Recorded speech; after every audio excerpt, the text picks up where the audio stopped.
you got to believe all women. Women are always truth tellers. They never make up stories. They never lie. And that didn't go the way everybody expected. So I think there's beginning to be a trend where people are kind of realizing, hey, maybe we shouldn't believe all women. Maybe women can lie too. I'm not saying that in the case of the Russell Brand situation. We don't know. These are old allegations from a long time ago. We had originally a news outlet that was doing an investigation. There hadn't been complaints to the police yet, which I think was really suspicious, in my opinion. But like you're saying, my first thought was, well, but he hasn't actually been in a court case yet. So this was exactly the attempt to bypass, the normal legal means of how you would go about convicting somebody. And that proves the point that we've been making, right? And then in response, everybody's like, oh, why are you trying to defend a rapist? You must love her. No, it's not like that at all. It's like, I want to protect my own speech down the road, everybody else's speech, right? Yep, Charlie. Well, he's getting the treatment.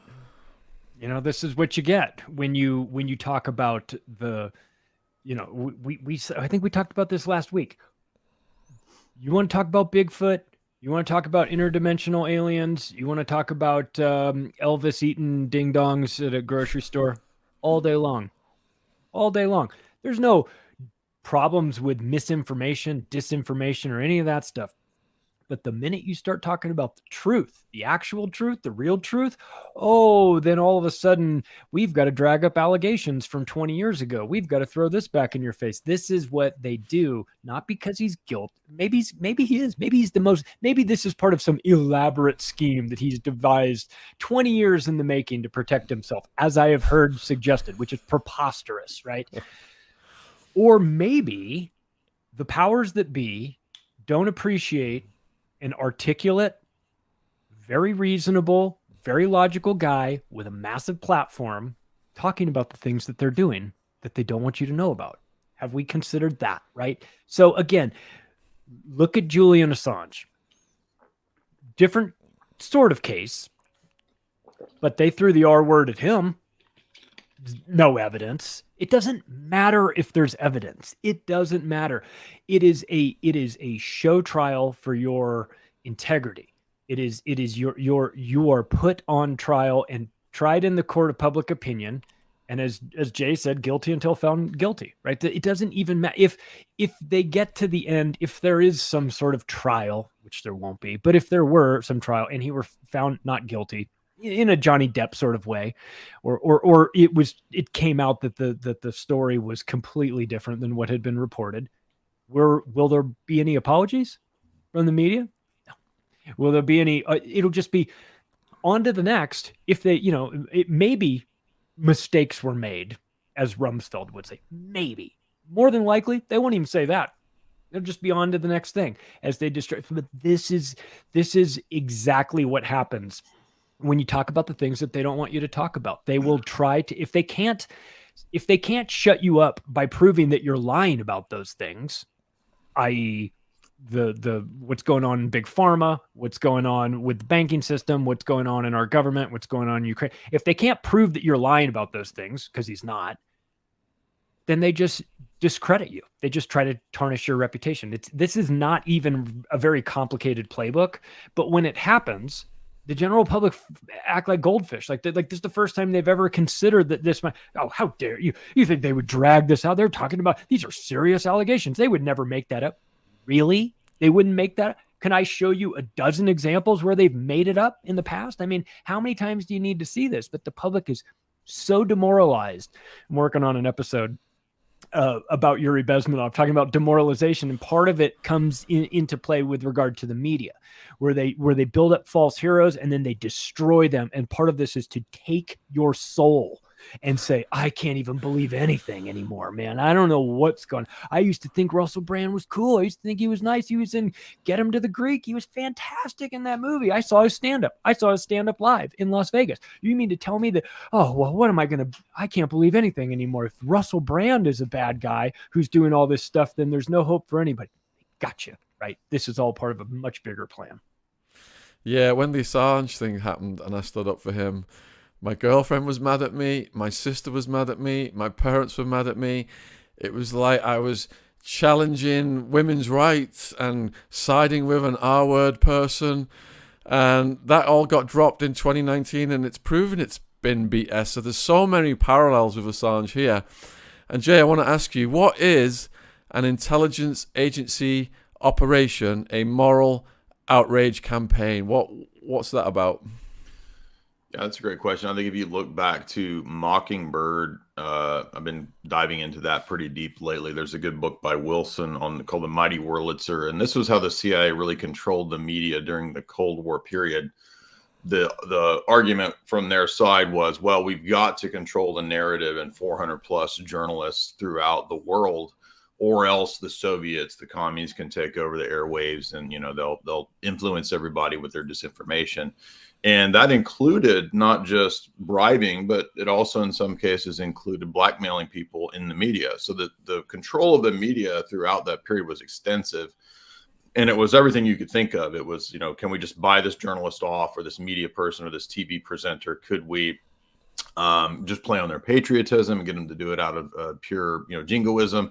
Can we get them to and if they wouldn't go along, the threats could get more extensive. Like, well, you remember that girl that you slept with, 2-3 years ago that your wife doesn't know about. So they're very adept at looking into the past of a person to figure out when there might have been some indiscrepancy or some indecency.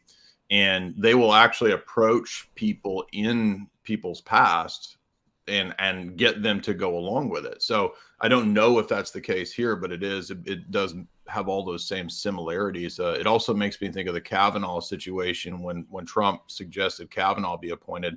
Immediately, women come forward saying, "Oh, back in college, I was raped." Of course, that turned out to be bogus. Those were bogus claims. Assange, great example. And this is just this is a repeated pattern. Also, in the case of Alex, when Alex was, I think they probably tried to go this route with Alex, but they found other means, other court, other situations of events to go after him. They tried this recently with Trump, as we know, with the lady who said, 20 years ago, I was accosted in a dressing room and nobody saw it, but trust me, it happened. And by the way, RAPE is really hot and women all love it. That kind of discredited her when she said that. So again, what we find is the pattern of this.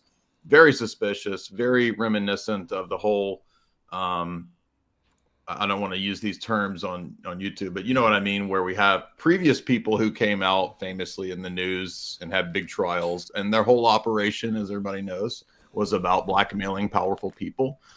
Jeff Stein, McCaffrey, you might figure out who I'm talking about. Those kinds of operations, right, are blackmail operations, very similar to what we see in the pedigree of a lot of the intelligence agencies and connected people. So I'm not saying that for sure that's what happened with Russell Brand. We don't know, but I think it's very suspicious, and that's definitely a pattern that the power structure uses.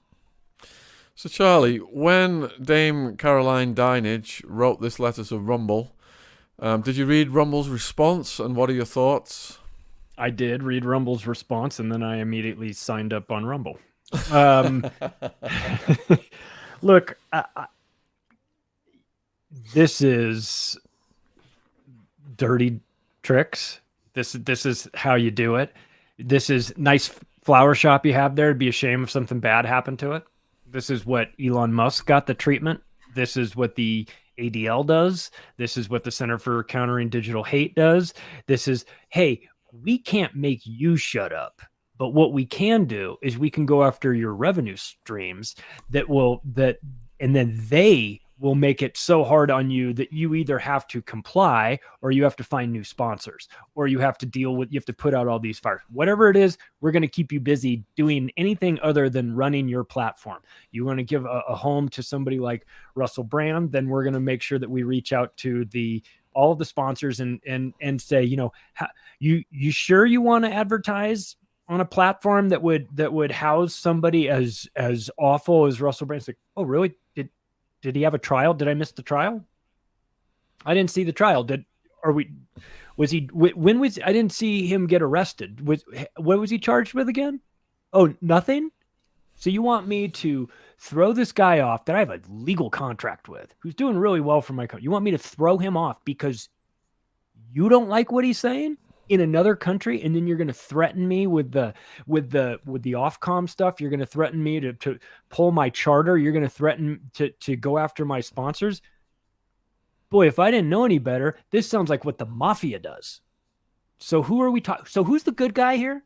Who are the bad guys here again? I mean, I know we're talking about Russell Brand, this rapist guy, but you guys are extorting people. You guys are threatening to destroy their business operation unless they get on board with your. So again, who are we supposed to feel is the good guy and bad? I tell you what, if you were undecided on whether Russell Brand was legit or not, I mean, they don't go after nobodies, right? They don't go after you if you're talking about nonsense. They go after you when you start to make it very difficult for them. And of course, you could almost kind of feel this coming. You know, maybe not in the same. You look for something in a guy's past, right? That would make sense, right? I'm not saying that he did it, but it could make sense, right? He's a good-looking guy. He's around a lot of women. Maybe he treated some of them poorly. All we have to do is find a couple that he treated poorly, or maybe they envisioned that this relationship was different in their heads than it was in his, or whatever. And 20 years ago, and I don't remember all the details. Doesn't really matter. All you have to do is have enough noise surrounding it. That's good enough these days. And the general public doesn't dig in. The general public's not like, give me the court transcripts. I want to peruse this. I want to look through what he's. They have 5 seconds to make a decision on how they. And the media knows this, and they know that this is psychological warfare. So not surprised. I think the NWO is zapping Charlie as we speak. Anything, but Charlie's frozen. Sorry. All right, let's go over to Jay while we see if Charlie stabilizes. So what I was going to say next was, viewers, we've got Charlie Robinson and Jay Dyer live. If you've got any questions, wherever you are watching this in the world, Facebook, Twitter, YouTube, put them in the chat. We will see them. I'll put some on the screen. Now, since we last spoke, Jay Russell, he came and started doing videos again. And I was thinking, with this going on, I imagine his wife probably took him to one side and said, look, Russell, if you keep going like this, perhaps this is a shot across the bow. You could end up like Julian Assange. You've got 2 kids. You've got another one on the way. Maybe you should chill out. But he came back blasting. He's obviously got big cojones. Right away, straight into the military-industrial complex, straight into Big Pharma. All of the people that he thinks are conspiring against him, letting them know he's not backing down. He's going to take it to the next level. Do you think this is a kamikaze move and he could end up like Assange? Because if they're not going to shut him up with what's happened already, they will step it up. Or do you think it's essential that he did do this because he's in a battle for his life, for his reputation right now? I've been loving Russell's content the last couple of years because he's calling out he's calling out Bill Gates, he's calling out Klaus Schwab, okay, waking ones. And I'm doing that because I like Russell Brand. I'm not a hater, but no, I think he went right to the heart of the power structure and exactly who's pulling the strings and exactly who is causing a lot of problems for the world. And I think also one reason that he's a big deal for the establishment is that he appeals to the left. And a lot of the left saw him as a figure that was their darling, 10 years ago. And so he's able to have that wedge to speak to a large sector of the population that nobody else except him might be able to reach at that level. And so because he's got so many millions of followers, I think he was really damaging to the establishment.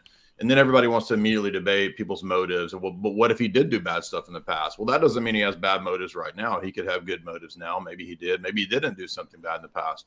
The fact of the matter is, just like Elon Musk, people that begin to do things that damage the establishment, regardless of their motives, they have to be controlled. They have to be reeled back in. They have to be put back on the plantation, so to speak. So I think that his move here was smart because if he backed down, he knows that the people that he's dealing with, you can't placate these people, right? These are people that they're not going to be like, okay, you back down, we'll let you go back to having your free speech on Rumble and wherever. No. the system never back. They just always double down, triple down, quadruple down. And so I think he knows that you have to just go full bore. You might as well yourself double down, because that probably is the best move with who you're dealing with. All right, so I'll give this question from Patricia Burns to Charlie then. So she's curious about the timeline. Why Russell Brand now versus Jimmy Savile? It didn't come out about Savile until after he had died. Well, Savile played ball, and Russell Brand doesn't. So yeah, you can't. Jimmy Savile was always he was knighted, right? So he's on team bad guy forever, and they didn't have to worry about him. Russell Brand, they have to take him out now because he's too much of a threat to the establishment, and to piggyback off what Jay said, there's two strategies when it comes to having all this information in your head about the status quo, the people in power. You either say nothing about it forever, or you say everything about it. But if you tease it a little bit, if you say, I have information and I may put it out, that's when you wind up in a whole lot of trouble. So for Russell Brand right now, it's war. There is only one strategy, and that is to double down, to tell everything, to call everybody out and put so much pressure on them. Because if you half-ass this, they'll kill you. Straight up. They will make sure that you never get a chance to say it. But once you say everything and it's out there, then there's not a whole lot they can do. Then if they kill you, you're a martyr. So again, and I'm not trying to say that they're going to take it to that level with him, but they have in the past with people, and they very well could. So if you're for a strategy moving forward and you wonder about like the timing of it all, like when do I say this? You say it immediately. You say everything. If I would start naming names, I would go nuclear on this, because at that point you've at least got a chance. But if you go sort of, I hope they call off the dogs, they're not going to call off the dogs. The dogs are out for a reason. So you have to fight fire with fire in this case. And I think that if he, or they bring in Harley Pasternak, right? And they send you to Cedar Sinai, and they scramble your brain like Kanye, and then they put you back out there, and then you nod along and say, yes, I love the Empire. I love the Empire. So you don't have many choices here. His only way out is through, and in my opinion. Anything to add to that, Jay, before the next question? No, I completely agree. I think, Charlie's on point with that. I mean, what else can you do? If you try to, these people, when they smell blood, I mean, they don't stop. So you can't like, okay, I'll back down. Then they're going to continue to ruin you, because why would they let you go back when you're still the possible threat that you might revert back to your anti-establishment stance? So they're gonna have to try to destroy him, or Russell will come out victorious. So we had a media lawyer on last week. He actually had represented Philip Schofield, and his insight was such. We asked him what the worst case scenario for Russell was, and he said he's looking at criminal charges and possible prison sentences in at least 2 jurisdictions, the UK and California. And the next question is from Kanzi, artist, who is wondering whether we think Russell will be jailed. So go for that, Jay. Yeah, it remains to be seen. Again, that's the whole question, is to what degree there is legitimacy to the accusations. And, I think you just said at the beginning of the show, right, that it's just recently transpired that there will be apparently police involvement now. So that's pretty recent news, I guess. So it just remains to be seen. I don't know. I have no idea what, he has been pretty open about his past. So we know he had a period where he says he was very promiscuous, and, who knows what that involves. So that probably made it easier for the establishment to, try to find somebody who was a disgruntled lover, like Charlie said. But it just remains to be seen. I have no idea. The crazy thing is they were paying him to behave like that. Channel 4, BBC were paying him to behave like that. And now they're using the very thing they were paying for against him. Charlie, do you think he will be jailed? if the show requires it, then yeah.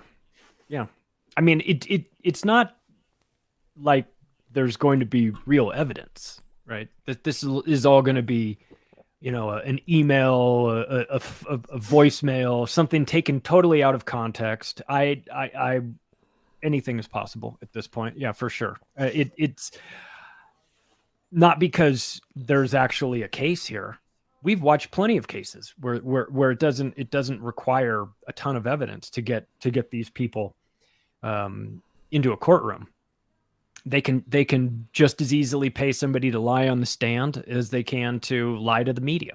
But there's no barrier these people won't cross. If it is important to them that he goes away for a long, long time and be made to look and to discredit him however they can, if they can't accurately or adequately do it through their current media assassination tour, would they actually lock him up?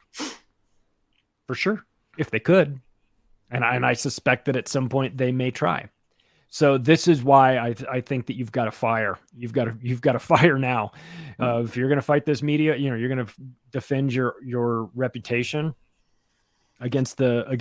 I mean, look. The good news for him is that fewer and fewer people trust the media, and more people look at this and they go, "This looks really fishy." Like, you guys just gave him a show. You guys paraded him out. He was one of yours at the time when all this was happening. So if you knew he was like this, and this is the worst thing in the world to be like this, then why'd you guys employ him? Why'd you guys promote him? Why'd you give him movies? Why'd you give him comedy specials? Why'd you do all these things? If he's such a bad guy and everybody knew he was a bad guy, why did you keep employing him? Unless either you don't care that he was a bad guy or he wasn't a bad guy, or you can make money off of him. So again, the media, this tactic worked really well about 15 years ago. Like it was way more effective. These days, it's not as much of a slam dunk. That, unfortunately, is the reason why I think that they could go to the criminal side. Now, once you start to say, well, it was just, I thought it was just media, but now there's a criminal investigation. Whoa, hang on a second. Now we have to take this seriously. This is what you might have to do, not because he's actually guilty of those things, but because the media apparatus isn't as powerful and influential as it used to be. And people are starting to notice these things. So, hold on a minute, Charlie. Are you calling into question the accuracy of the Times and Channel 4? Aren't the legal departments infallible? Hold on a minute. Rupert Murdoch owns the Times. Didn't these guys tell us that Saddam Hussein has weapons of mass destruction? So there's a couple of theories that have circulated as well in the last week. One is that the brand news has been timed to distract us from other things more sinister. And the other one is that Russell Brand is controlled opposition. And I did interview a guy called Jason Horsley. He talked about that. So anyway, this ties into the next comment from this viewer, and we'll get Jay to comment on this one. Russell Brand is a word salad with red herring dressing. He just reads other people's articles. He's just grifting people. He's not telling you anything we don't already know and following red herrings. What do you think about that, Jay? Well, again, I hear this objection a lot, and people say this in regard to Elon Musk as well. And I always say, look, it's impossible to judge somebody's motives. You know what I mean? From my vantage point, from the other side of a computer screen. I mean, unless there's some egregious case of fraud or con artistry that comes out in regard to somebody's personal lives, something like that. I mean, it's just not really possible to know their motivations. And so I don't spend a whole lot of time worrying about who's a Fed, who's a shill, who's a grifter, who's a fake, because it's hard to, it's something that you don't have direct access to. So I think that if we just look at the basics of, he didn't have to do this. He was already successful. He could have maintained his, position. And if the idea is that he's, some sort of establishment shill, well, I mean, again, he could have avoided all of this. You know what I mean? He doesn't have to go through the process of being destroyed or attempted to be destroyed in the media. If he's a shill, Elon Musk doesn't have to go through the stuff that he's doing. It doesn't mean, and every time you say that, somebody thinks that it means you're saying that they're perfect heroes. They don't have to be perfect heroes to run afoul of the establishment. I mean, let's say I don't think that they're all criminals. We'll say everybody's a criminal in this situation. Let's say Brand, the establishment, and the women. Let's say they're all criminals. They could all be disagreeing, and Russell Brand's arguments in his videos could still be true. You see, and it's so again, whether or not he's saying true things that are damaging the establishment is different from, but what are his motivations, and is he really a bad person? Those are two different things, and everybody always wants to focus on motivations and whether somebody's a bad person, which you can't really know.